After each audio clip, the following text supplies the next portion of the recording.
Do you want to just start by kind of sharing your story, your experience? Yeah, as you all know, was on the flight 1282 Friday evening, January 5th, and I was seated actually in the first row, the aisle seat, 1C, and I've flown a lot for work, so typically used to the rhythms of the flight and ascent and when we're cruising, etc. And as we started to ascend and began what would have been the routine beverage service. Flight attendants came around asking what we'd like to drink. And shortly thereafter, I was reading a book and I recall that there was a rather very loud explosion, so much so that my ears initially just started ringing really loud. And there was a large amount of smoke, what looked to be white smoke in the plane. I now know it was a mist.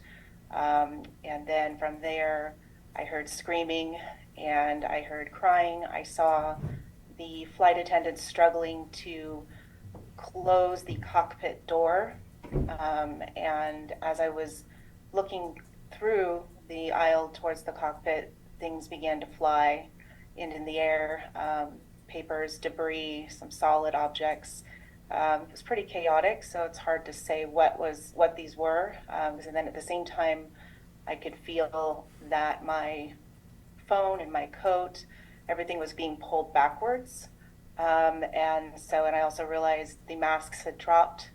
I went ahead and to my left, the passenger to my left was putting the masks on, so I went ahead and put one on, and that first mask was working okay. And then I began to try and figure out what I needed to do next. And looking at the flight attendants' faces, it was clear to me this wasn't going to go well. And um, I work in healthcare and I've worked in emergency rooms and crisis units out in the field many times. And you know the look when you're not going to make it or a person is not going to make it. And so I quickly realized I need to pivot and start messaging to people to say goodbye. So I sent goodbye messages as best I could after struggling to kind of get onto the Wi-Fi and the messaging app. While in the meantime, the plane was rocking violently and the winds were like being in the middle of a hurricane. Um, and there were no instructions. I could not hear anything. I could hear intermittently somebody screaming.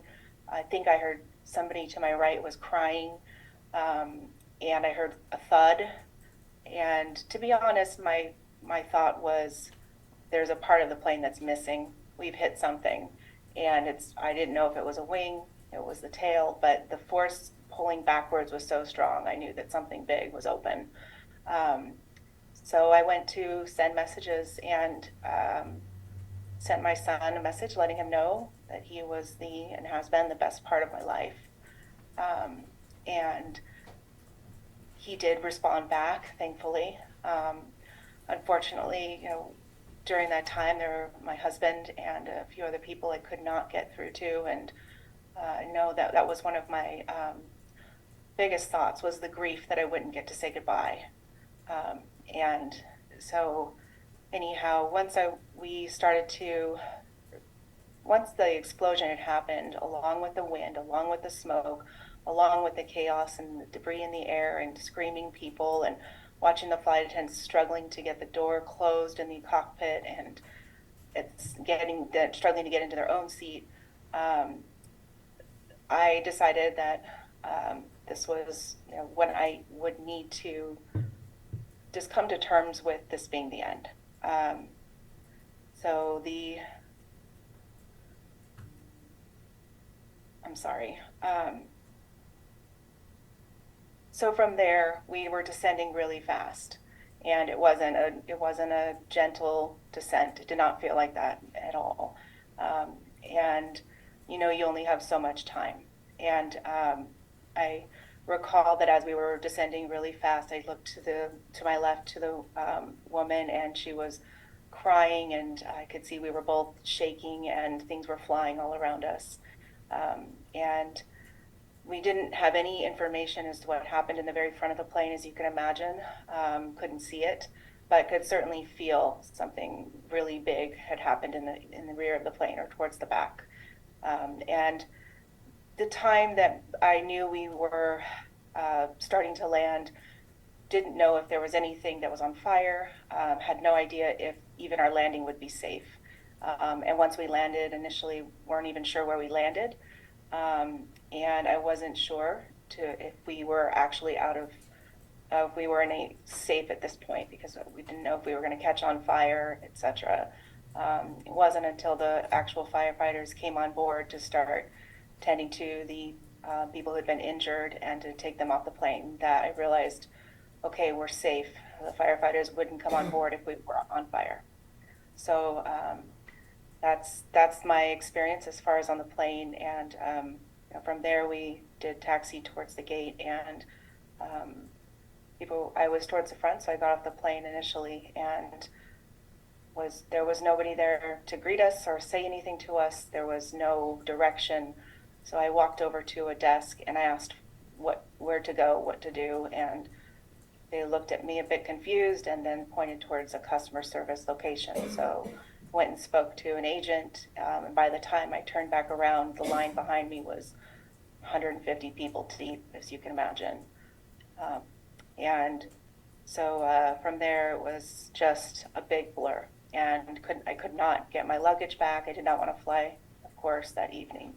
I was just completely in shock, and my luggage was not available due to the flight, I was told, being under investigation. I did see a few people in the luggage area who with Alaska, did at least express concern and seemed to be very moved and empathetic to what had just happened. So that is the events as they were that evening for me. Thanks, Susanna. And I want to turn it over to Garrett, another passenger in more of the middle of the plane.